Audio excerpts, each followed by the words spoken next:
মৃত্যুর কোনো ভয় নেই। ঘরেও যদি মরতে হয় বাইরেও মরি। টিভি বা পুলিশের আর্মিদের কাছে বলবো যে গুলি কর, আমাকে গুলি কর। বাবা আজকে যে তুমি এই আন্দোলনে এসেছো, কেন এসেছো? কেন আমি আন্দোলনের বিচার পেতে আসছি।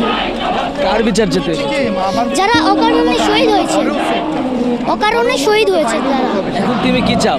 এখন আমি চাই প্রতিবাদ।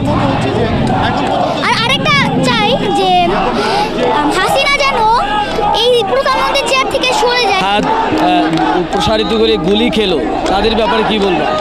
তাদের ব্যাপারে বলবো যে তাদের ব্যাপারে বলবো যে দোয়া করি যারা যেন জান্নাতবাসী হন। কারণ সে যে অকারণে মানে বলেছে, সে কিন্তু একটা মিথ্যা কথা বলেছিল। প্রথমে বলেছিল যে রাজাকারের বাচ্চারা কোটা পাবে না, মুক্তিযোদ্ধারা পাবে। আর আবার পরে বলছে যে আমি কি তাদেরকে রাজাকার বলেছি? তারা নিজেই রাজাকার বলছে। তাহলে সে কেন বলল মিথ্যা কথাটা? তুমি কি তোমার ভাইদের মতো বুক প্রসারিত করে দেবে? আমি অবশ্যই করতে চাই। আমি অবশ্যই করব, চাইলে আমি জীবনও দিতে রাজি আছি। জীবনে দিতে রাজি আছো? তাহলে আজকের এই আন্দোলনে কাকে নিয়ে এসেছো? আমার বাবাকে নিয়ে এসেছি। বাবার সাথে এসেছো? বাবা তোমাকে এখানে নিয়ে এসেছে? হ্যাঁ। তোমার ভয় লাগে না? না, আমার ভয় নাই, আমার মৃত্যুর কোনো ভয় নেই। কেন ভয় নাই?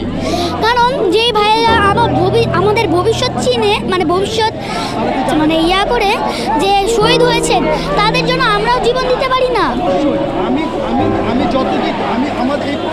দর্শক, আপনারা দেখছিলেন যে আসলে এই আন্দোলনটি আসলে কোন পর্যায়ে গিয়ে পৌঁছেছে, সেটি এরকম একটি ছোট বাচ্চার কথাই আসলে কিন্তু বোঝা যাচ্ছে যে এখন এই আন্দোলনটি আসলে যেমন শিশু থেকে বৃদ্ধ আসলে সব পর্যায়ে কিন্তু এই আন্দোলনটা আসলে ছড়িয়ে পড়েছে।